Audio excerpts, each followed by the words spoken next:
Most people think nostalgia is you running from real life. But research shows it often does the opposite. It can push you forward.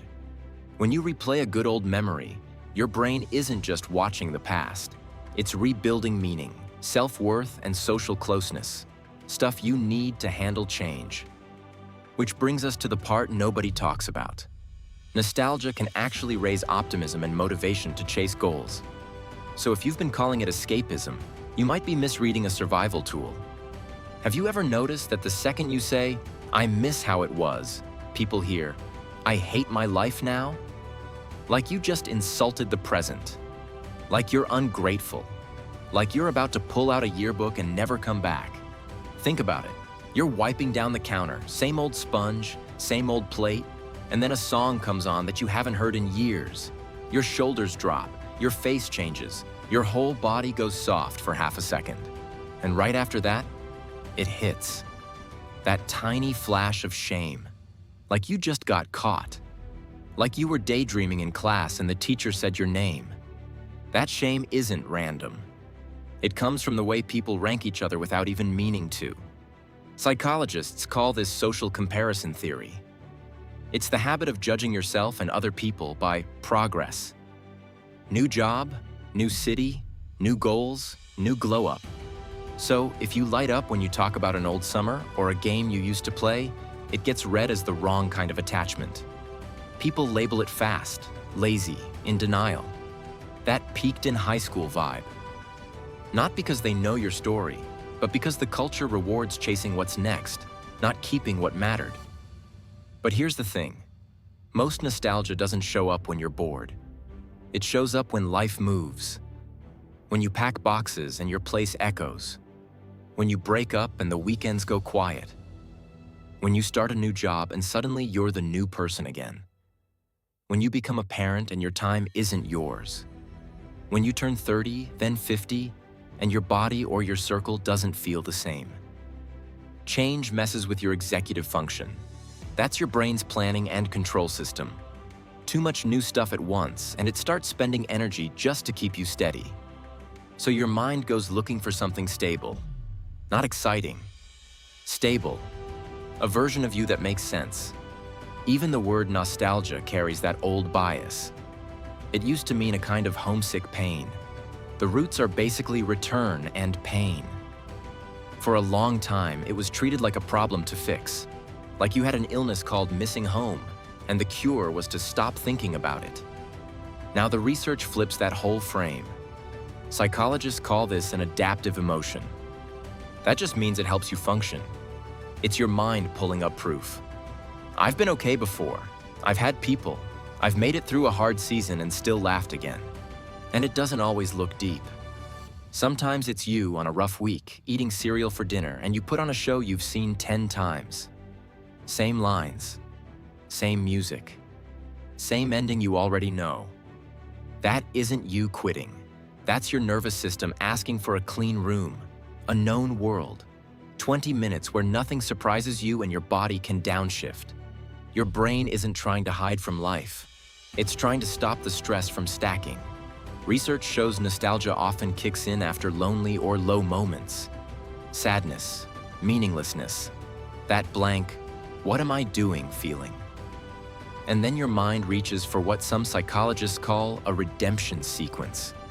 Not just good times, but the kind of memory where things got better. Where you were shaky and then you were okay. That detail matters. Because nostalgia tends to boost self-worth and meaning. It reminds you who you were when you felt loved, capable, and real. That's identity, not fantasy. It also pulls you toward people, even if you're alone in your room, because the memory usually has faces in it.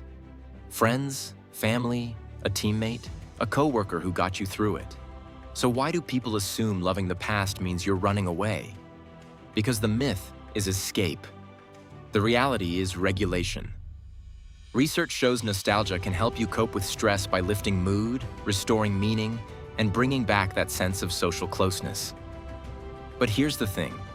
If it's a coping tool, there's a mechanism. Your brain isn't just reminiscing, it's doing chemistry. There is something different about a real nostalgia hit. It's not just a thought. It's a body shift. Your chest gets warm. Your jaw unclenches. Your breath slows down like someone turned the volume down inside you. And for a second, you don't feel alone in your own head. You feel like you're back near people who had your back. Not even doing anything big, just sitting there, being known. Now watch how it starts.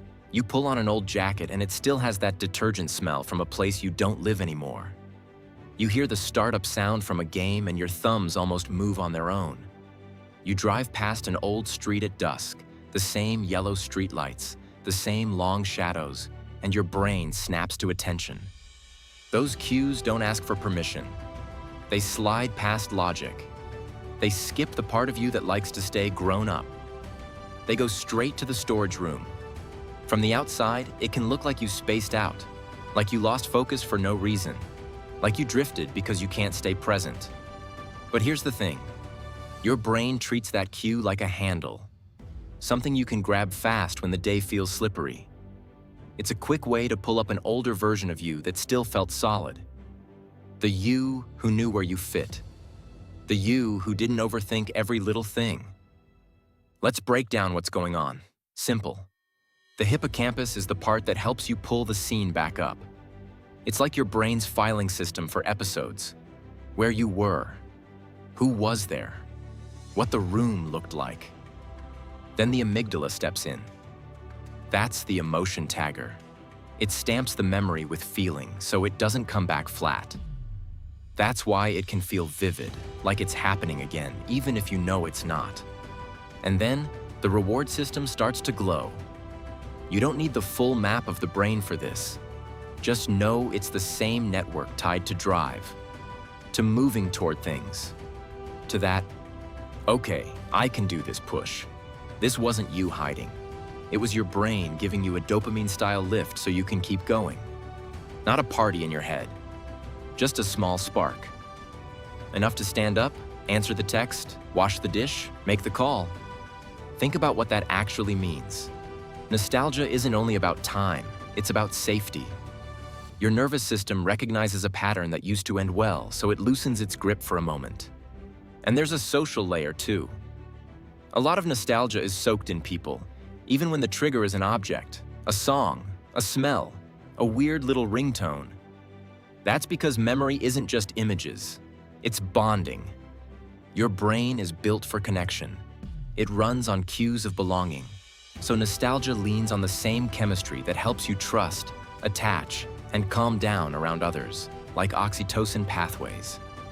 It's why a memory can make you feel held, even when you're by yourself on the couch.